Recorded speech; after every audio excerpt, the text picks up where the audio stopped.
Ampia la partecipazione della gente ieri al Tempio della Concordia per la manifestazione dei paracadutisti del Reggimento Tuscani atterrati alla valle con la bandiera tricolore, presenti i sindaci che hanno partecipato alla selezione di Capitale della Cultura 2025.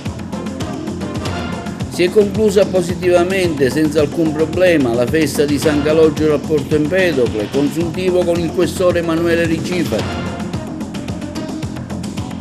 Finita al momento l'emergenza a Lampedusa e presso il centro accoglienza di Porto Empedocle abbiamo sentito il prefetto di Agrigento Romano. Notevole riscontro per il premio Solidarietà a Racalmuto, a Realmonte, bilancio positivo per la rassegna estiva. Strada degli scrittori, si è conclusa la 10ª edizione del Master della Scrittura, ultima serata dedicata a Camilleri. Inaugurata stamani una mostra su immigrazione presso la prefettura di Agrigento. L'Akragas vince contro il Ragusa e continua il suo cammino per la Coppa Italia, mentre il Pro Favara si qualifica ai preliminari di Coppa nonostante la sconfitta.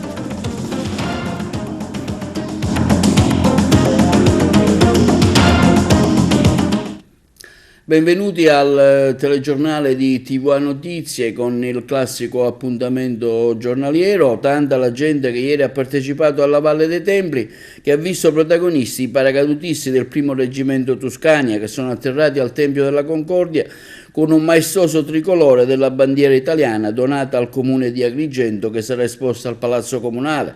Presenti all'incontro anche i nuovi sindaci finalisti del concorso Capitale della Cultura al fine di creare una rete turistica culturale. Noi eravamo sul posto, abbiamo seguito l'evento.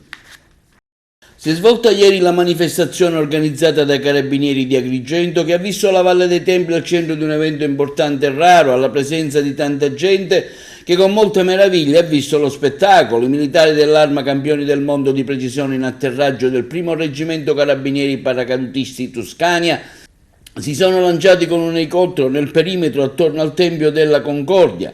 Con ognuno di sé una bandiera, colorato il cielo di verde, bianco e rosso, il tricolore italiano che è stato poi consegnato dal comandante Stingo al sindaco della città e resterà esposto presso il comune di Agrigento. All'iniziativa, inserito nel quadro di quelle di Agrigento Capitale della Cultura, erano presenti anche i 9 sindaci finalisti del concorso, cui ha partecipato anche la nostra città, ma non ce l'hanno fatta, al fine di creare una rete turistica culturale, un regalo che il colonnello Stingo, che ha ricevuto la cittadinanza onoraria della città, ha voluto fare anche in considerazione che a giorni lascerà il comando della compagnia dei Carabinieri di Agrigento. Questa mattina abbiamo fatto sventolare nel cielo di Agrigento, sulla Valle dei Templi, sulla più bella città dei mortali, il tricolore italiano, la più bella bandiera del mondo. Siamo orgogliosi di averlo fatto noi, facendo volare questa bandiera, scortandola attraverso gli atleti, i carabinieri paracadutisti del 1° Reggimento Tuscania e consegnandola poi, donandola nelle mani del sindaco a futura memoria di questo legame imprescindibile tra i carabinieri e il nostro territorio, il territorio italiano, anche per suggellare il primo evento, la prima iniziativa dell'avvio di Agrigento Capitale Italiana della Cultura 2025. Sindaco, un bilancio di questa iniziativa, di questa giornata, anche se ieri al teatro non è andata molto bene. No, al teatro è andato benissimo perché lo scopo mio era quello di riunire i 9 sindaci, in realtà sono riuscito a riunirlo, ognuno di loro ha espresso il proprio desiderio, e cioè quello di voler lavorare assieme ad Agrigento. Abbiamo dimostrato di essere veramente grandi, abbiamo dimostrato di essere inclusivi e sono riuscito a trasformare una competizione in una cooperazione. Nel 2025 andremo avanti tutte e 10 le città insieme e saremo tutte capitali italiane della cultura 2025. Sindaco di Orvieto, Roberta Tardani. Buongiorno a tutti, io rappresento un insieme di sindaci che abbiamo partecipato con grande impegno a questa candidatura a Capitale della Cultura 2025 che meritatamente, devo dire, ha vinto Agrigento, perché hanno dimostrato in questi 3 giorni di essere una terra meravigliosa, accogliente, ricca di umanità. Però il ringraziamento è ancora più forte perché il sindaco di Agrigento ha voluto accanto a sé un capitale culturale che è rappresentato da noi sindaci finalisti, che è proprio il cuore della nostra Italia e la bellezza del nostro paese. Quindi grazie di cuore ad Agrigento, saremo a fianco alla città capitale della cultura 2025 per fare in modo che il messaggio culturale di Agrigento possa rappresentare la bellezza del nostro paese e la forza dell'Italia. Grazie a voi tutti. Grazie. Gianni Nuti, sindaco di Aosta. Un bilancio di questa iniziativa, cosa ne pensa e cosa ne pensa di questa iniziativa e cosa porterà in serbo di questa giornata, una giornata che ha visto anche il coinvolgimento del Corpo dei Carabinieri? Portiamo tanta ricchezza, tanta generosità, perché siamo stati trattati come dei principi da un sindaco accogliente, ma da una collettività, da una comunità preparata, degna di avere conquistato il titolo di capitale della cultura e anche aperta ad accogliere le altre candidate, perché consapevole del fatto che l'Italia è piena di ricchezze e che da soli non si va da nessuna parte, e invece creando una rete di relazioni, ma anche di scambi, ma anche di occasioni per promuovere il turismo insieme, si può valorizzare ciascuno dei partecipanti e insieme l'idea di un'Italia unita. E sull'istituzione della fondazione che gestirà l'evento Agrigento Capitale della Cultura abbiamo intervistato il consigliere comunale Francesco Alfano, che propone di utilizzare l'attuale fondazione del teatro Luigi Pirandello anziché di istituirne una. Sentiamo lo stesso consigliere comunale Alfano. Consigliere Alfano, lei ha fatto una proposta di utilizzare la Fondazione Pirandello per Agrigento Capitale 2025 in un momento in cui anche i revisori dei conti hanno detto no al nuovo statuto. È l'unica proposta secondo me accettabile, tale che possiamo per poter andare avanti in questa situazione. Sono passati già diversi mesi da quando è stata proclamata la città capitale della cultura del 2025, capirete bene che non possiamo restare fermi, dobbiamo mettersi in movimento, dobbiamo muoverci, e siccome noi altri non dormiamo, né il Consiglio Comunale dorme né io dormo, quindi questo tipo di proposta potrebbe anche essere produttiva di un immediata atteggiamento di movimento per vedere e per portare avanti tutto il programma che c'è scritto nel dossier per cui è stata accettata questa nomina. E allora che cosa si fa? Aspettiamo ancora altri 2 mesi per poter avere uno statuto? Allora muoviamoci, abbiamo qualcosa che è stata consolidata dal tempo, già pronta, perché non usufruirne? Quali sono i motivi per cui non usufruirne? Se ci sono altre alternative che ben vengano, ma che ce lo dicano. Non possiamo stare fermi, ormai dobbiamo per forza di cose andare avanti. Oggi si presenta un'occasione con questa giornata, con il lancio della bandiera italiana tramite i carabinieri paracadutisti che abbiamo accolto qui nel Tempio della Concordia. Vogliamo essere concordi? Vogliamo essere solidari? Perfetto. Allora cerchiamo di andare avanti, coinvolgendo i sindaci dei comuni che hanno aderito, coinvolgendo le associazioni, coinvolgendo le università, i teatri, tutte quelle manifestazioni culturali o ambientaliste che possono agevolare. Tutte queste cose sono previste nello statuto della Fondazione Teatro Luigi Pirandello Valle dei Templi. E allora perché non farle? A meno che ci siano delle altre alternative, o a meno che l'amministrazione voglia aspettare altro paio di mesi tra rielaborazione, inviare il revisore dei conti e poi portarla in Consiglio Comunale. È un quesito che io pongo, un interrogativo che mi pongo a me stesso, e siccome a me interessa che Agrigento faccia una bella figura, che la provincia di Agrigento faccia una bella figura e che sia d'esempio agli altri, perché non muoverci subito in questa direzione? Si è svolta positivamente e senza alcun problema la festa di San Calogero a Porto Empedocle. Ne abbiamo parlato con il questore di Agrigento, Emanuele Ricifari. Questore, un consuntivo della festa di San Calogero, chi meglio di lei ce lo può fare? Ricordiamo anche la conferenza stampa che c'è stata, le minacce per non far uscire il santo, insomma un lavoro sicuramente importante. Se ci vuole fare un bilancio, appunto. Il bilancio è largamente positivo, a dispetto di chi pensava che la tradizione ne sarebbe stata compromessa. Abbiamo dimostrato che è tutt'altro, anzi è stata consentita lo svolgersi della manifestazione religiosa e folclorica in maniera serena, in maniera festosa, in maniera libera e in maniera organizzata, in maniera tale che non ci fossero pericoli per le persone da un lato e non ci fossero intromissioni indebite di chi, ripeto, fa occasione di questo tipo di momenti per dimostrare la propria pressione, la propria capacità di essere presenti in maniera prepotente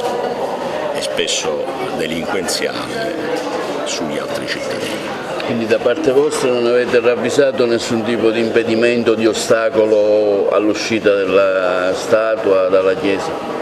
No, a parte venerdì qualche momento di incertezza perché non si erano presentati i portatori, perlomeno se erano presentati solo alcuni, una sparuta minoranza, ma si è provveduto con loro e con i ragazzi volontari delle organizzazioni ecclesiali e per sabato eravamo addirittura già pronti a fare noi, nel senso che sarebbero stati poliziotti e carabinieri non distolti al servizio ma volontari eventualmente a portarla e avevamo pronta questa soluzione, invece non c'è stato bisogno perché i portatori sani hanno inteso onorare la festa e io me ne compiaccio. Un esempio che servirà ovviamente anche ad altre iniziative di questo tipo, anche in altri comuni della provincia, immagino. Ma guardate, questo è solo l'ultimo dei casi, voi ricorderete sicuramente gli altri, la Palma di Montechiaro, a Montebello, a Casteltermini, a Sciacca, ad Agrigento stesso. In tutte le occasioni abbiamo usato lo stesso metro, anche perché la legge non è differente a seconda che siamo a Porto Empedocle o a Rocca Cannuccia, la legge è uguale. E quello che appunto, torno a ripetere, a volte stupisce è che tecnici, cittadini, ma ci può stare, ma tecnici e talvolta, oddio, amministratori non conoscano leggi che vigono in Italia da 70 anni, 80 anni o addirittura quasi 100 come il testo unico delle leggi pubblica sicurezza del treno. Qual è la situazione dei migranti presso l'hotspot di Lampedusa e presso il centro di accoglienza temporaneo di Porto Empedocle? Sentiamo in merito il prefetto di Agrigento, Filippo Romano. Prefetto, che novità abbiamo in merito agli immigrati sull'hotspot a Lampedusa? In questo momento, oggi? sì, in questo momento buoni, ci sono soltanto 121 persone, stiamo cercando di portar via anche queste, sono un po' uno zoccolo duro perché sono i casi difficili cioè da allocare nel resto d'Italia.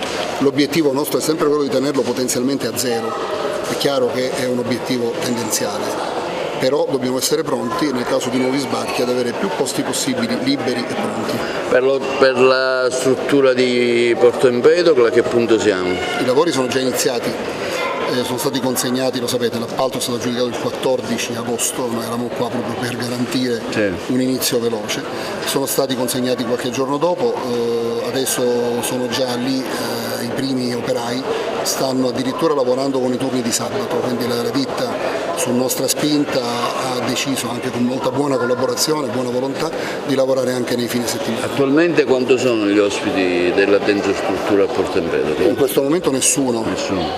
Nel momento in cui dovessero arrivare purtroppo si ricreerà il noto problema e ribadisco, per noi l'hotspot è un obiettivo fondamentale per eliminare quel tipo di accoglienza in tensostruttura. Un'installazione artistica, opera dello scultore Alex Caminiti, donata dal collettivo Gas Fette Moschetto, richiamerà l'idea del viaggio e della migrazione ai visitatori del Palazzo del Governo e del Libero Consorzio dei comuni della provincia di Agrigento.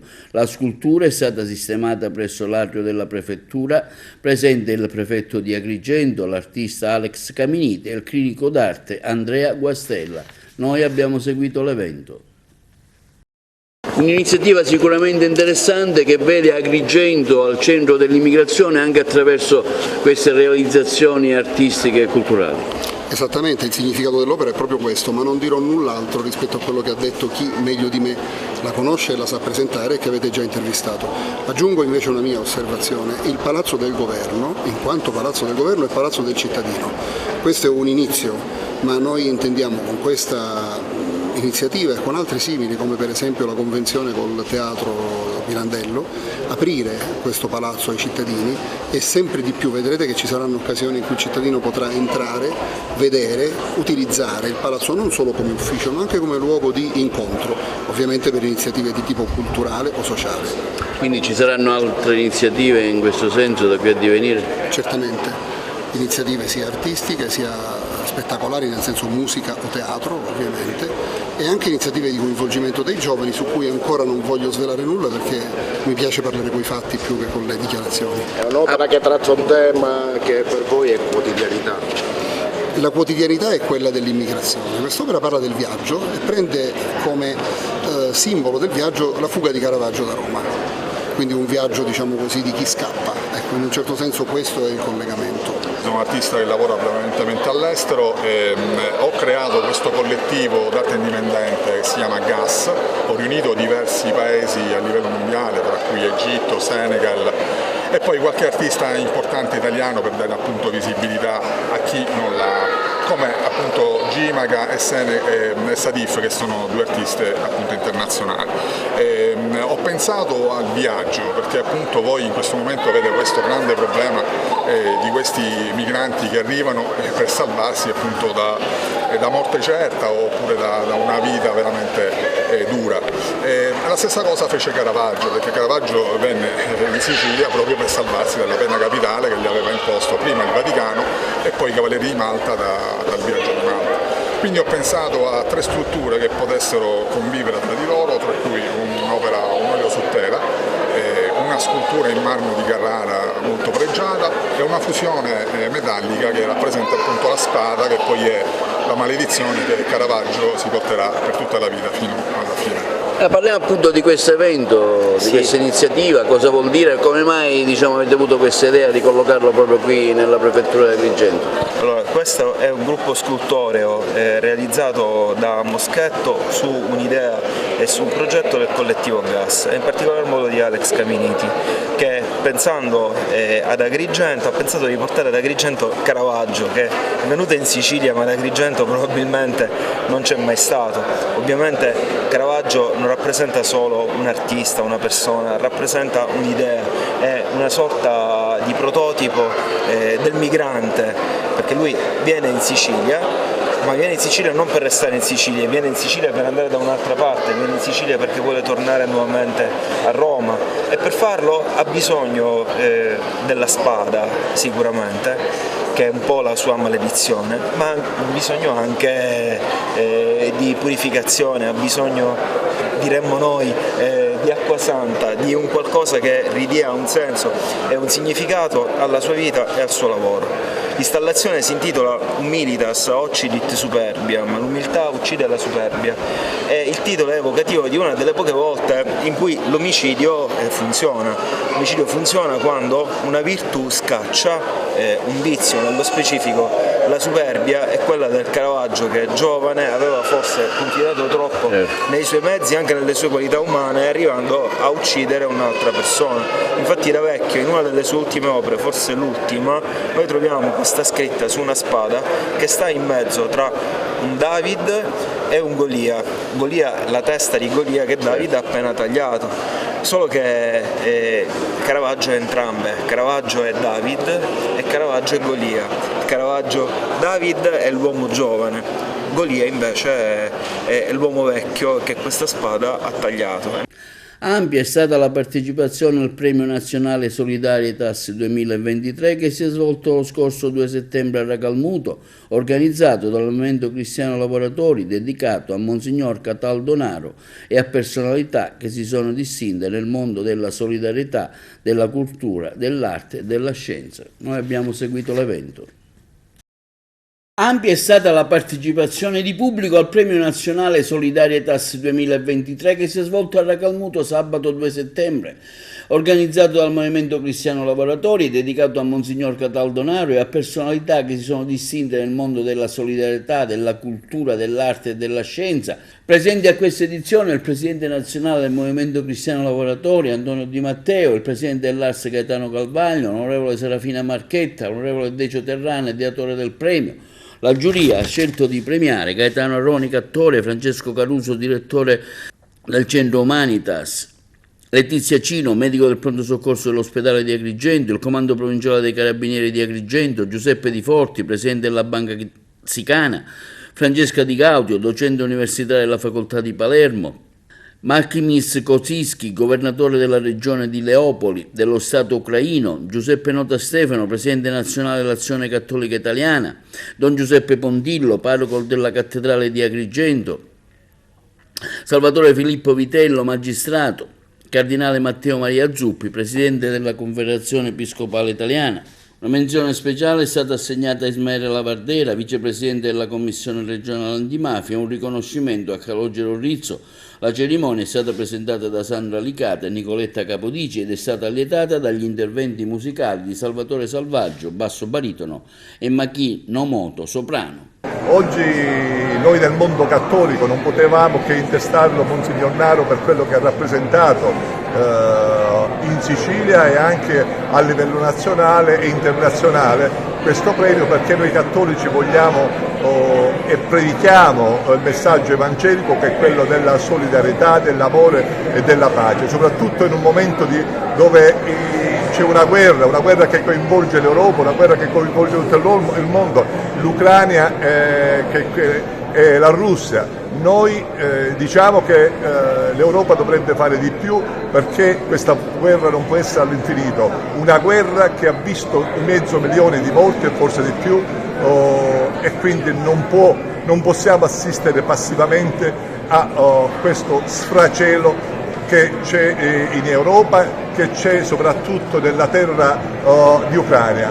Quindi tutti quanti lanciamo un grido di dolore, ma un grido che sia di pace e di amore. Lo scorso 8 dicembre abbiamo festeggiato i primi 50 anni della nostra esperienza associativa, 50 anni di impegno sociale, di impegno in fedeltà alla Chiesa, alla democrazia e naturalmente al mondo del lavoro. E poi c'è questa magnifica, splendida realtà di Agrigento, in questo caso a Ragalmuto. Ci ritroviamo ancora una volta per questo premio Solidaritas. Ci sono quelli che mi hanno coinvolto già nella prima edizione e quindi con grande fiducia, ma soprattutto con grande passione, continuiamo ad insistere su questa strada.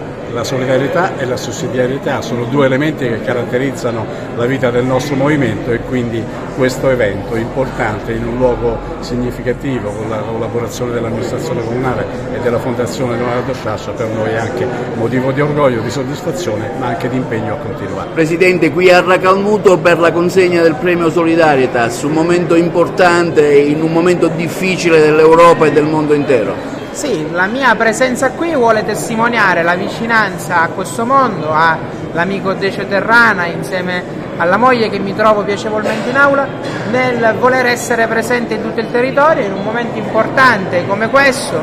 Se non ricordo male, questa è la 12ª edizione di questo premio, che vede l'amico Decio Terrana come presidente. Volevo portare la testimonianza e far capire che l'Assemblea regionale siciliana è assolutamente vicina a qualsiasi provincia, a qualsiasi paese del nostro territorio. Quindi non una visione, diciamo, circoscritta come potrebbe essere quella della mia provincia, ma assolutamente larga. Ragalmuto è la terra di Sciascia, si pregia appunto di ospitare questa iniziativa ormai da parecchi anni. Sì, e tra l'altro, se non ricordo male, questa dovrebbe essere il primo premio dopo quella fase pandemica. Rivolgeremo un pensiero anche a Sciascia, il quale oggi onoriamo, diciamo, lo onoreremo sicuramente nei nostri discorsi. Vorremmo portare realmente la testimonianza e la vicinanza, e credo che oggi sia assolutamente un giorno importante.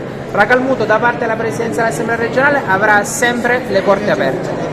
Il mio vecchio mestiere, poi sono stato legato affettivamente con molta gioia, perché è legato a un servizio che ho fatto in Ucraina, quindi diciamo riceverlo qui, ritornare in Sicilia, per me è un grande piacere. Ringrazio chi lo ha pensato, la Fondazione e l'onorevole Terrana per l'invito, insomma, e sono contento di essere qui. Io sono ben lieto di essere qui, essere fra i partecipanti, anche perché il mio campo, io sono chirurgo oncologo, quindi la lotta diuturna che c'è nei confronti della classe medica con il tumore, e in questo caso stiamo parlando di un tumore che fra quelli più brutti, quelli che colpiscono l'altra metà del cielo, ovvero le nostre donne, affette appunto da tumore della mammella. Quindi la scienza, in questo caso scienza medica, che si coniuga con la solidarietà è il massimo, e quindi noi cerchiamo di poter portare avanti la nostra opera e essere riconosciuta in un momento, in una sede come questa, per noi è una fonte di grosso orgoglio. Un premio importante insieme ai tanti che in questa stagione ha ricevuto, segno di una professionalità crescente e il tuo impegno nel mondo del lavoro. Sì, anche dell'amore che ha la gente per me e che è assolutamente ricambiato. Devo dire che sono felice di ricevere un premio per la solidarietà in un momento così delicato e importante, e soprattutto di vedere la Fondazione Sciascia, alla quale sono legatissimo, piena di persone entusiaste e partecipi, che è la cosa più bella, un paese, una città che partecipa con entusiasmo alle manifestazioni indette dalla Fondazione stessa, in questo caso credo in partnership con tutti. Parliamo di questo premio Solidaritas, un premio importante anche per l'azione che svolge la Chiesa. Sì, in maniera particolare mettere insieme evangelizzazione, cultura e sviluppo del territorio attraverso il patrimonio ecclesiastico è quello che la diocesi può mettere a disposizione. Non è un premio alla persona, è un premio a tutti quelli che nell'ambito della diocesi, del museo diocesano, dell'ufficio beni culturali si sono prodigati per far sì che oggi il MUDIA sia un'attività produttiva e la riqualificazione di tutto il patrimonio ecclesiastico produce anche reddito sul territorio. È un asset che bisogna portare avanti per noi come Chiesa: Vangelo, cultura, promozione del luogo. Ecco perché abbiamo accettato la motivazione e abbiamo aderito anche un premio al Cardinale Zuppi oggi, importante, per l'azione che ha fatto a Kiev come ambasciatore della Chiesa. Il Cardinale Zuppi sia per l'azione che ha fatto a Kiev, ma già la sua provenienza da Pax Christi e la sua azione all'interno della Chiesa italiana, anche come Presidente della Conferenza Episcopale Italiana, credo che sia l'elemento che permette di dire che c'è una Chiesa, anche il Presidente dell'Azione Cattolica, che c'è una Chiesa che oggi dice un Vangelo concreto. Ringraziandovi, voglio dedicare questo premio a tutti gli abitanti della regione di Leopoli che si sono mobilitati in questi già più di 500 giorni di guerra per garantire alle persone che arrivano, che si trasferiscono in questa regione, che per loro diventa una casa. Bilancio positivo della rassegna Memoria e Patrimonio del cartellone estivo Costa Bianca 2023 che si è svolta l'estate a Realmonte.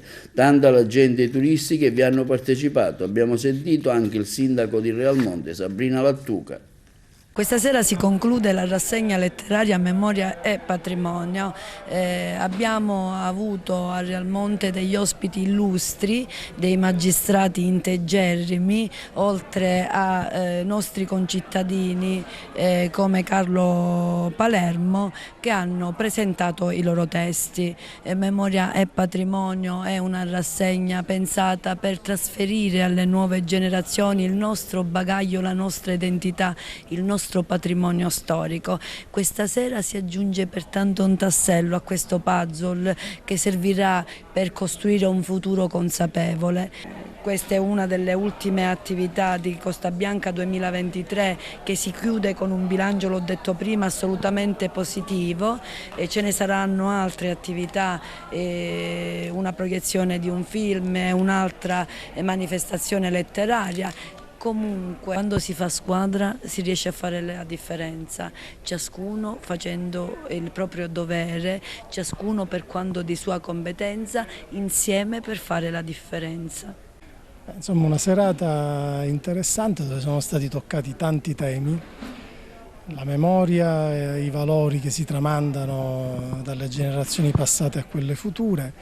E quindi è stato toccato anche il tema della legalità, della giustizia, della verità, che sono un po' i temi che vengono ripresi dal romanzo. È importante conservare la memoria soprattutto di quelle storie, delle storie di quei uomini che hanno sacrificato la loro vita per i valori in cui credevano. Quindi è stato molto significativo la citazione dei caduti, delle vittime della mafia, in particolare del giudice Falcone e del giudice Borsellino. È stato citato anche il giudice Livatino, magistrati che credevano profondamente nel senso, nel noumeno della loro professione e che hanno avuto il coraggio di sfidare dei macrosistemi di potere per affermare un principio elementare di giustizia, che poi è il principio primo della comunità e del senso della comunità di cui si è parlato stasera. E quindi devo dire un'esperienza veramente qualificante. Noi questa sera, visto che il tema era identità, abbiamo cercato di tenere viva la nostra identità attraverso la musica siciliana, l'identità della nostra terra, le nostre origini, le nostre radici, perché per un popolo avere sempre queste radici ben salde è la cosa principale per poter andare avanti e per poter vivere nel futuro. Si è conclusa la rassegna letteraria Memoria e Patrimonio, 5 incontri culturali che hanno accompagnato la comunità di Realmonte per tutto il mese di agosto, e oggi abbiamo concluso con un tema, la comunità come punto di riferimento culturale. Con illustri ospiti abbiamo avuto il magistrato Fabio Pilato, con la sua opera Il magistrato ipocrita, Francesco Consiglio in collegamento telefonico con il commissario Sperduto e il dottor Carlo Palermo per quanto riguarda invece Alamein. Ecco, 3 appuntamenti, 3 momenti all'interno di questa serata che hanno voluto centrare il concetto di memoria e patrimonio incastrato nell'attualità, quindi vivere il presente avendo piena consapevolezza del passato, e lo abbiamo fatto quindi attraverso il concetto di memoria e patrimonio in rapporto alla cultura. Quindi grazie al sindaco di Realmonte che ha voluto continuare questo progetto di questa rassegna letteraria, e il mio invito quindi è quello di continuare a svolgere altri appuntamenti culturali, tra i quali avremo il 3 settembre Beniamino Biondi con l'Isola Spettrale proprio a Realmonte. Credo che sia andata bene la rassegna del teatro. Abbiamo fatto 6 serate dove c'è stata una ottima presenza di pubblico, poi ho concesso anche, tra virgolette, la collaborazione per le serate culturali. Ritengo che l'obiettivo lo abbiamo tutti centrato, in quanto la squadra ha funzionato e ognuno ha collaborato con l'altro senza né gelosia né tantomeno avere la vanità di voler fare da solo. Linea alla regia per la pubblicità. E si è concluso positivamente il master di scrittura sulla strada degli scrittori realizzato con Treccani Cultura e Treccani Accademia al Pono Culturale San Lorenzo di Agrigento. L'associazione presieduta da Felice Cavallaro per festeggiare i 10 anni di attività ha dato vita a un festival della durata di 7 giorni. Ieri la giornata conclusiva dedicata proprio allo scrittore Andrea Camilleri. Treccani e Strada degli Scrittori quest'anno hanno raddoppiato, oltre al master di scrittura con le lezioni e i laboratori seguiti per una settimana da scrittori, artisti, grandi editorialisti. Alla sera ci siamo ritrovati sempre al Polo Culturale San Lorenzo della Diocesi di Agrigento per il Festival della Strada, cioè i cantautori, gli artisti, gli scrittori che hanno partecipato a questo master dedicato quest'anno alle parole della musica si sono ritrovati la sera a donare alla città le loro canzoni, le loro riflessioni, e abbiamo concluso nel migliore dei modi, dedicando una serata ad Andrea Camilleri, ma non soltanto ricordando il commissario Montalbano e i libri ai quali siamo più affezionati, ma anche scoprendo un Andrea Camilleri quasi inedito, con l'aiuto delle 2 nipoti del cuore, e cioè dire Alessandra Mortelliti, regista, e Arianna Mortelliti, scrittrice, insieme con il loro papà, cioè dire Rocco Mortelliti, un grande regista, il regista della Scomparsa di Patò. Le nipoti che con le loro mamme Andreina, con la loro mamma Andreina e le zie Mariolina ed Elisabetta animano il Fondo Camilleri, con il quale la strada degli scrittori continuerà a lavorare anche in vista del 2025, che non è soltanto l'anno di Agrigento Capitale della Cultura, ma è anche l'anno in cui ricorderemo il centenario dalla nascita di Andrea Camilleri.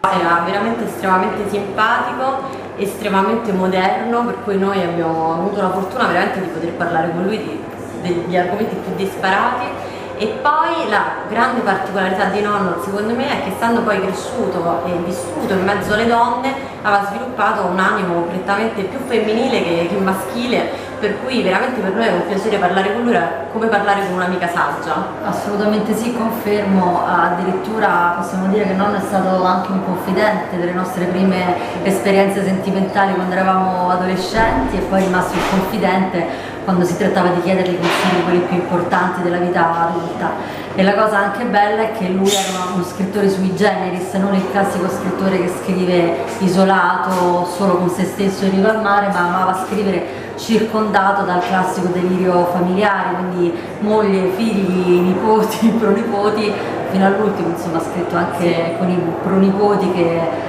correvano sotto la sua scrivania, e lui riusciva, nonostante il casino intorno a lui, a creare tutto quello che poi noi abbiamo.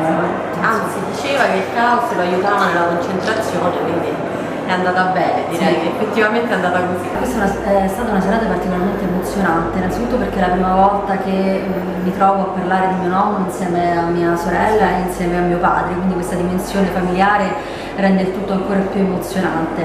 L'emozione aumenta pensando che a Porta Empedocle in questo momento sta passando San Calogero, che era il santo a cui mio nonno è stato devoto da quando è nato per tutta la sua vita, e speriamo di essere riusciti a restituire l'immagine che noi abbiamo avuto di quest'uomo straordinario, che è stato un grandissimo scrittore ma anche un grandissimo uomo, che noi abbiamo avuto l'onore di vivere proprio nel quotidiano, perché poi c'è anche da dire che io e Anna veramente possiamo dire di aver vissuto insieme a lui gran parte della nostra vita, addirittura dividendo lo stesso appartamento.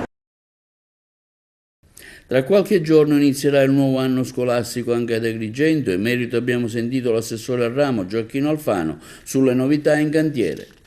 Assessore alla pubblica istruzione, ecco, quali le novità in vista dell'avvio dell'anno scolastico? Sì, quest'anno, ringraziando per la collaborazione quasi tutti i dirigenti scolastici del Comune di Agrigento, siamo riusciti ad adottare il calendario unico, ovvero quasi tutte le scuole inizieranno l'11 di settembre e usufruiranno degli medesimi giorni di sospensione dell'attività didattica. Questa è una proposta che è stata lanciata dal Comune e da me, è stata positivamente accolta dai dirigenti scolastici e ha come obiettivo fondamentale quello di consentire ai genitori una programmazione dell'attività durante l'anno scolastico, e quindi figli frequentanti scuole di diverso ordine e grado usufruiranno degli stessi giorni di chiusura delle scuole. Avete fatto un monitoraggio della situazione agli istituti ad Agrigento? Allora, gli istituti e le scuole ad oggi siamo riusciti, grazie a una collaborazione, una partnership tra la Forestale ed ESA, a essere già diserbate e sono in fase di completamento. Le scuole chiaramente necessitano di un intervento, in alcuni casi di manutenzione straordinaria, ma abbiamo già in cantiere, grazie all'azione degli assessori ai rami, dei progetti che prevederanno il recupero di numerose palestre della nostra città. Ieri si è svolta la commemorazione per il 41esimo anniversario dell'assassinio del prefetto Carlo Alberto Dalla Chiesa, della moglie Emanuela Setti Carraro e dell'agente scelto alla Polizia di Stato Domenico Russo, avvenuto il 3 settembre del 1982. In via Isidoro Carini, luogo dell'eccidio, sono state deposte le corone d'alloro del Presidente della Repubblica, della Presidenza del Consiglio dei Ministri, del Presidente del Senato, del Presidente della Camera, del Capo della Polizia e del Comandante Generale dell'Arma dei Carabinieri, cui si è associato l'omaggio delle autorità regionali e locali. Hanno presenziato, oltre alle massime autorità civili e militari provinciali e regionali, il Vice Ministro della Giustizia, il Senatore Francesco Paolo Sisto, il Presidente della Commissione parlamentare antimafia, l'Onorevole Chiara Colosimo, i figli del prefetto Dalla Chiesa, Nando e Simona, e i familiari dell'agente scelto di pubblica sicurezza Domenico Russo. Carlo Alberto Dalla Chiesa fu nominato prefetto di Palermo nel 1982, arrivò in città con l'obiettivo di combattere Cosa Nostra, mettendo in campo la sua sua lunga esperienza e i successi raccolti nella fulgida carriera quale ufficiale dei Carabinieri, dove da generale dell'Arma si distinse per la sua efficace azione di contrasto al terrorismo e alle Brigate Rosse. Pochi mesi dopo il suo insediamento cadde in un agguato e fu ucciso a colpi di Kalashnikov mentre era a bordo della sua autovettura guidata dalla moglie Emanuela Setti Carraro. Nel vile agguato mafioso fu ucciso anche il suo autista, l'agente scelto Domenico Russo, che seguiva con un'altra autovettura la macchina del generale e della moglie. Come se il suo messaggio abbia camminato per tutti questi anni e sia arrivato fino ai più giovani, dando speranza per una Palermo diversa. Io la vedo, ci sono ancora tante sacche da svuotare, ci sono ancora tanti lati oscuri da chiarire, però io vedo la luce di una Palermo diversa. È evidente che non si può mai abbassare la guardia sulla mafia, perché è sempre presente purtroppo nelle nostre istituzioni, nella nostra società.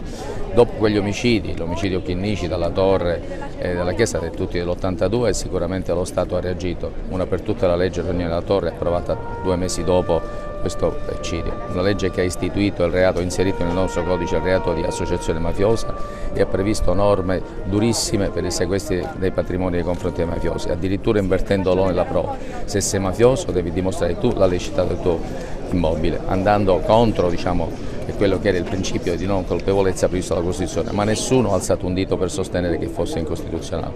Questa legge vige ancora, ha inferto durissimi colpi alla mafia, perché la mafia considera la tutela dei propri patrimoni un principio ineludibile e intoccabile, invece in questo modo la mafia è stata aggredita direttamente. Taglio dei voli in Sicilia della compagnia aerea Ryanair, colpito anche l'aeroporto di Trapani. Leggero cambio di passo, quello deciso da Ryanair su Birgi. La compagnia aerea sta infatti caricando sul suo sito i voli per la stagione autunno-inverno 2023-2024. E non sono buone le notizie sul versante trapanese, dove si prevedono tagli di diversi voli da e per il Vincenzo Florio. Molti passeggeri avrebbero già ricevuto la mail per il cambio di volo. Per ciò che riguarda l'aeroporto Vincenzo Florio, vengono ridotte le frequenze dei voli per Bologna, Bergamo, Napoli e Roma. I tagli di Ryanair riguardano comunque gli aeroporti di tutta Italia, tra quelli più penalizzati anche Torino-Caselle, che perde ben 8 rotte, e Venezia 6 rotte.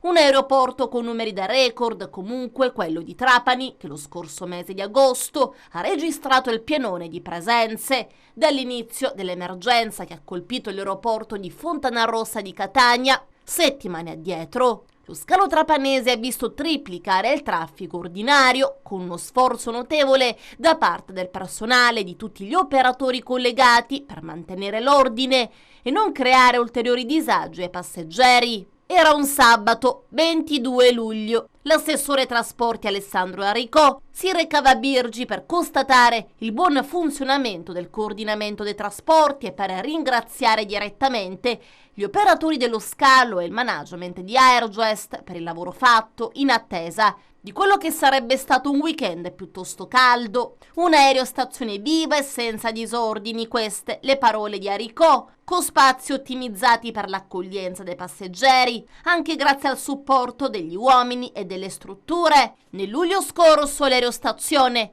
ha potuto constatare un aumento di traffico del 152% rispetto a quello ordinario, quindi una media giornaliera di 11.600 persone, 91 voli, più del triplo del normale.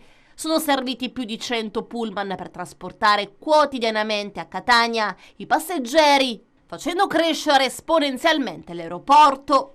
L'emergenza di poche settimane addietro ha sì dimostrato che la struttura del Vincenzo Florio è serenamente in grado di reggere volumi di traffico maggiori di quelli a cui è abituato, ma anche reso evidente, così come denotato dal presidente di Airgest Salvatore Ombra, la drammatica fragilità del trasporto intermodale in Sicilia. Parliamoci chiaro, aveva detto Ombra, da Trapani si può andare via solo su gomma, il collegamento ferroviario tra gli scali, che auspichiamo da anni, è cruciale e non più rimandabile. La nota meno brillante di questa situazione, aggiunto ancora Ombra, è quella del territorio che poco si è interessato all'emergenza, non rendendosi conto di ciò che è accaduto proprio allo scalo trapanese. Il peggio adesso sembra comunque essere passato, Fontanarossa ha ripreso la sua attività e il Vincenzo Florio continua ad essere uno degli scali più scelti dai passeggeri. E la confraternita Gesù e Maria del Buon Viaggio si fa carico delle spese per la sepoltura del giovane ivoriano che il 22 agosto scorso ha perso la vita a Messina sulla spiaggia del Ringo. La confraternita Gesù e Maria del Buon Viaggio di Messina si fa carico delle spese per la sepoltura del giovane ivoriano che il 22 agosto scorso ha perso la vita nel mare antistante la chiesa del Ringo a Messina. Il giovane di 22 anni era scomparso dopo essersi tuffato in mare insieme ad alcuni amici per una nuotata nei pressi delle invasature delle navi della Caronten Tourist. In pochi minuti di lui si erano perse le tracce. Dopo diverse ore di ricerca da parte dei vigili del fuoco del comando di Messina, sezione navale, congiuntamente alla Capitaneria di Porto, il corpo senza vita era stato avvistato dai sommozzatori dei carabinieri a pochi metri dalla riva della spiaggia del Ringo. Eravamo nel periodo della festa della Madonna del Buon Viaggio. Quale bellissimo gesto di carità che non partecipare, contribuire alle spese del funerale, visto che di religione islamica non possono essere effettuate naturalmente funerali cristiani, ma i funerali possiamo contribuire per le spese. Premesso che la confraternita non è nuova a determinazioni del genere, già 38 anni fa circa aveva provveduto a fare i funerali di un polacco, Piotr Sudiski, che era deceduto qua in una delle baracchine che allora esistevano sulla spiaggia del Ringo. Non dimentichiamoci che le confraternite devono essere innanzitutto fonte di carità, operatori di carità, poi c'è il culto e quindi c'è la cultura. Ed è bello proprio questo gesto, si tratta di una persona islamica, quindi al di là delle divisioni religiose, questa decisione, questa scelta di farsi carico di una difficoltà. A prescindere dal credo, Dio è unico, noi la chiamiamo Dio, loro lo chiamano Allah, ma Dio è un unico Padre che ci vuole immensamente bene. In base a questo la confraternita ha operato questa scelta, questo gesto di carità. Che possa essere anche un messaggio per sensibilizzare l'intera città, l'opinione pubblica, anche rispetto al tema dei migranti, queste persone che spesso vengono giudicate, vengono condannate, c'è tanto razzismo forse ancora rispetto a chi viene qui, chi scappa probabilmente per delle motivazioni gravi. Naturalmente, non dimentichiamo che Camilleri diceva: l'altro confronta a te, tu sei l'altro. Di conseguenza siamo tutti sotto lo stesso cielo, siamo tutti figli di Dio, siamo tutti esseri umani. E passiamo alle notizie sportive. Vince per 1-0 l'Akragas contro il Coraggio Ragusa, la rete segnata da Di Mauro, e la seconda vittoria della squadra agrigentina nelle due partite disputate preliminari della Coppa Italia 2023 allo stadio Esseneto di Agrigento. Sentiamo Carmelo Lentini. Vince con grande sofferenza l'Akragas, che ha dovuto sudare le proverbiali 7 camicie per aggiudicarsi una gara difficile contro un Ragusa arrembante, veloce e combattivo. In diverse circostanze la squadra del tecnico Ignoffo è stata sul punto di raggiungere il pari. Infatti si sono registrati un pallonetto di Tuccio ed un paio di parate straordinarie del portiere biancazzurro sorrentino, che ha evitato la capitolazione. Ma riavvolgiamo il nastro. Inizio spumeggiante dell'Akragas con il solito Jama, che distribuisce abilmente invitanti palloni ai compagni del reparto avanzato, e proprio all'8° minuto, con un rasoterra tagliato, serve millimetricamente il giovane Di Mauro appostato in aria. Un paio di passi avanti e tiro all'angolo basso di Galletti. Un vantaggio siglato con grande cinismo, che per certi versi sembrava di rivedere la gara vinta con la nuova Igea Virtus. Ma dopo un breve sbandamento viene tutta fuori la reazione e anche la freschezza fisica del Ragusa, che inizia a martellare a centrocampo. Al 30°, primo tiro in porta della compagine Iblea con Cardinale, il cui tiro sorvola di poco la traversa. Ma al 42° l'azzurro Mbaye va vicino al pari con un pallonetto. e il portiere sorrentino si esalta e rinvia il pallone con un colpo di reni oltre la traversa. È la prima vera grande occasione per il Ragusa, che poi all'inizio del secondo tempo, esattamente al 47esimo, quindi dopo un paio di minuti, colpisce il palo con lo sgusciante Tuccio, sicuramente tra i migliori della propria squadra. Continua a pressare alto la compagine di Ignoffo, mantenendo il pallino del gioco. E al 76esimo va ancora vicino al pari con il nuovo entrato Azzara con un tiro da fuori area. Si esalta Sorrentino che si distende e rinvia in angolo. La porta dell'Agragas sembra stregata per Ragusa, che all'85esimo con Vitelli impegna severamente il guardiapalla cragantino Sorrentino, sicuramente il migliore in campo tra i biancazzurri. Dopo 5 minuti di recupero e qualche fallo di troppo, l'arbitro fischia la fine, decretando il passaggio del turno in favore dell'Agragas, che adesso se la vedrà con i cugini del Canicattì. Il Ragusa ha fatto un'ottima impressione, ha evidenziato una migliore freschezza fisica e compattezza nei vari reparti. Di contro un Agragas generoso che deve entrare nella mentalità del difficile campionato di Serie D. C'è tempo per migliorare e di certo per raggiungere determinati obiettivi occorrerà continuare a lavorare con vigore. Ed ora spazio alle interviste di fine gara. Tutte le partite non sono uguali, tutti gli avversari non sono uguali. E io voglio fare i complimenti a Ragusa perché davvero è venuto qui ad Agrigento e ha sfornato una bella partita. Noi però siamo stati, devo dire, bravissimi, cinici alla prima occasione a mettere la palla dentro e siamo stati bravi anche a controllare e gestire la partita. Abbiamo rischiato ed è giusto anche saper soffrire. Oggi secondo me l'Agragas però ha dimostrato di essere una squadra non soltanto bella, ma anche una squadra che sta a soffrire e per me è importante, un altro segnale importante. Mister, ti propongo la stessa domanda che ho fatto al tuo collega del Ragusa. Cosa prendi di questa partita e cosa invece non ti è piaciuto? No, l'ho appena detto, sicuramente rispetto alla scorsa partita, anche se cambia l'avversario, abbiamo fatto un passo indietro sotto il profilo della fase del possesso. Abbiamo sbagliato qualcosina anche in fase di non possesso, però è pure vero che siamo passati in vantaggio così presto, dove speravamo probabilmente in qualche transizione, in qualche ripartenza per cercare di chiudere la partita e invece non lo abbiamo fatto, abbiamo dovuto soffrire fino all'ultimo. Però ripeto, quello che prendo c'è di buono perché è una squadra, l'Agragas, che nonostante abbia tanta gente di qualità e si pensa soltanto a questo e si pensa soltanto che si debba vedere sempre il bel gioco, ci sono alcune volte dove il bel gioco invece viene meno, ma si vince 1-0 soffrendo ed è bello lo stesso.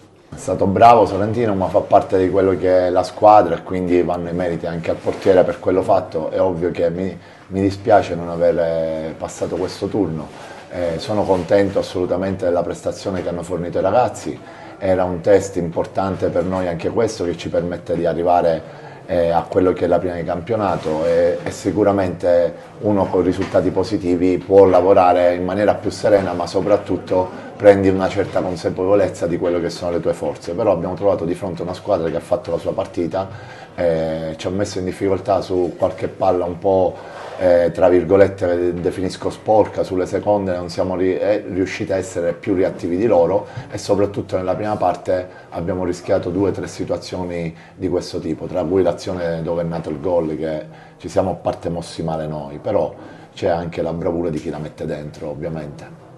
Un tempo per parte, il primo tempo appannaggio dell'Agragas, il secondo tempo decisamente in vostro favore. Se lei dovesse scegliere, cosa prenderebbe dalla partita di oggi e cosa non rifarebbe?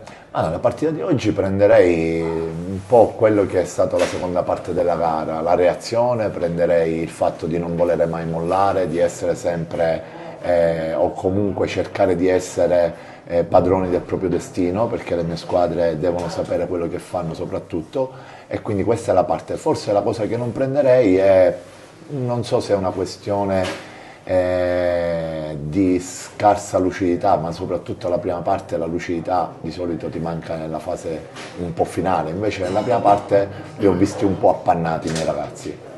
E sempre in tema di Coppa Italia, la squadra del Pro Favara passa il turno nonostante la sconfitta subita dalla squadra nissena in virtù del 3-1 ottenuto nella gara di andata. Ha seguito per noi l'evento il collega Giuseppe Moscato.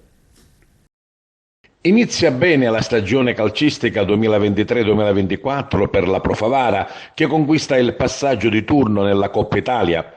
Il doppio confronto con la Nissa infatti ha dato ragione alla formazione di Gaetano Catalano, che ieri al Tomaselli di Caltanissetta, pur perdendo 1-0, forte del risultato della partita dell'andata 3-1, conquista gli ottavi di finale. Una gara sofferta soprattutto nel secondo tempo, giocata in 10 uomini per l'espulsione di Lapiana, ma affrontata con determinazione, cercando di controllare tutti i settori della propria metà del campo e di ripartire di contropiede, mettendo in difficoltà in diverse occasioni i padroni di casa. È stata la Nissa a fare il gioco e non poteva essere altrimenti, dovendo recuperare almeno 2 reti per sperare nel passaggio del turno, e nella prima parte della gara si è resa più volte pericolosa. Alla mezz'ora però esce fuori la Pro Favara, che sfiora il gol con l'ex Garufo al 35esimo con un gran tiro deviato in angolo e con un colpo di testa insidioso sotto porta di Lapiana. Pochi minuti prima della fine del primo tempo succede il finimondo nei pressi della panchina nissena. L'arbitro vede un fallo di Lapiana, il quale viene subito attaccato e circondato non solo dai giocatori della Nissa ma anche dagli uomini della panchina che si scagliano contro di lui. Momenti incandescenti che l'arbitro fatica a sedare, qualcuno alza anche le mani, il direttore di gara prende una serie di provvedimenti. Per la Pro Favara ne fanno le spese Lapiana e mister Gaetano Catalano, per la Nissa vengono espulsi l'allenatore Terranova e il suo focoso collaboratore Catalano. La Pro Favara rimane in 10 ed è costretta a modificare il suo schema di gioco. Al 59esimo il gol che decide l'incontro, realizzato di testa da Tripoli, è entrato in campo da qualche minuto. La Pro Favara non si scompone, i giocatori non perdono fiducia, soprattutto in loro stessi, e stoppano tutti i tentativi della Nissa, che vede infrangersi sul muro giallo-blu tutte le sue azioni offensive. Addirittura la Pro Favara termina l'incontro in crescendo, costruendo un paio di azioni pericolose. Pro Favara che passa meritatamente il turno ed accede agli ottavi di Coppa Italia. Sapevamo che era una partita difficile, così è stato, però devo dire che dopo un quarto d'ora con il penso che abbiamo sofferto un po', ma soprattutto sulle palle inattive perché sono abbastanza pericolose e poi siamo usciti un po' fuori dalla seconda parte della gara, quello proprio importante che non siamo riusciti a sfruttare, e poi in mezzo siamo rimasti a 10, quindi sicuramente c'è stato un secondo tempo di sofferenza, però io sono soddisfatto a prescindere dalla partita, sono soddisfatto per aver visto una squadra compatta, una squadra che ha saputo soffrire, soprattutto dopo aver subito il gol, si è diventata, si è messa via, si è arrivata, si è spazi, insomma questa squadra è uno spirito importante che ci serve per la stagione. È importante per noi adesso superare questo che abbiamo fatto, sappiamo che la domenica si riparte, quindi c'è un campionato difficile, però siamo pronti per l'andata, perché di ritorno ho visto le margini di miglioramento, una squadra compatta, una squadra che ha solida, una squadra che sa quello che vuole, quando vuole fare male fa male, quindi questo è quello che mi interessava. Oggi è stata una partita tosta, ma noi già sapevamo che venivamo qui e non era facile. Siamo rimasti in 10 per un'espulsione, abbiamo fatto un 55-60 minuti, se non sbaglio, in 10. Penso che la nostra squadra, nonostante eravamo in 10, ci siamo difesi bene e abbiamo portato il risultato a casa, che era passare il turno. L'importante è che noi abbiamo messo tutto, oggi penso che abbiamo messo cuore, anima per il Favara, abbiamo raggiunto l'obiettivo che è quello di passare il turno. Io mi metto sempre a disposizione della squadra come fanno tutti i miei compagni.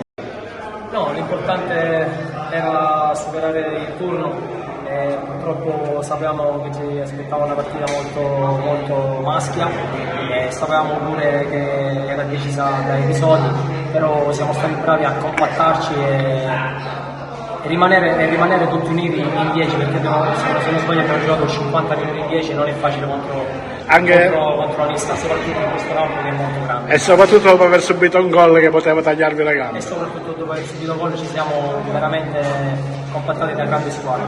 Una panoramica sportiva curata da Carmelo Lentini. Alla Pro Favara basta una sconfitta di misura sul campo di Caltanissetta per transitare al turno successivo di Coppa Italia di Eccellenza. A segnare la rete della vittoria della Nissa è stato il giovane Tripoli, ex Sacragantino. Passa il turno anche lo Sciacca, che supera la Folgore con un 3-1 grazie alla doppietta di Secan e il gol di Galluzzo dopo il pari dell'andata terminato in parità.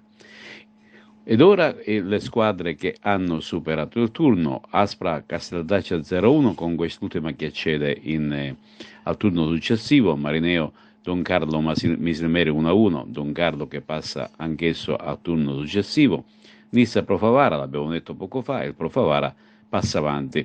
E Super Castelbuono Geraci 4-4 in virtù del risultato dell'andata il Castelbuono accede alla fase successiva. Lo Sciacca battendo 3-1 la Folgore va avanti, come va avanti anche il Fulgatore che ha pareggiato 2-2 con l'Accademia Trapani. Infine il Mazzara passa al turno successivo perché è stato sconfitto in casa per 0-1, ma il risultato dell'andata era stato abbastanza ampio. Infine l'Athletic Club Palermo supera anche sul turno, avendo superato il Castelmare per 3-1.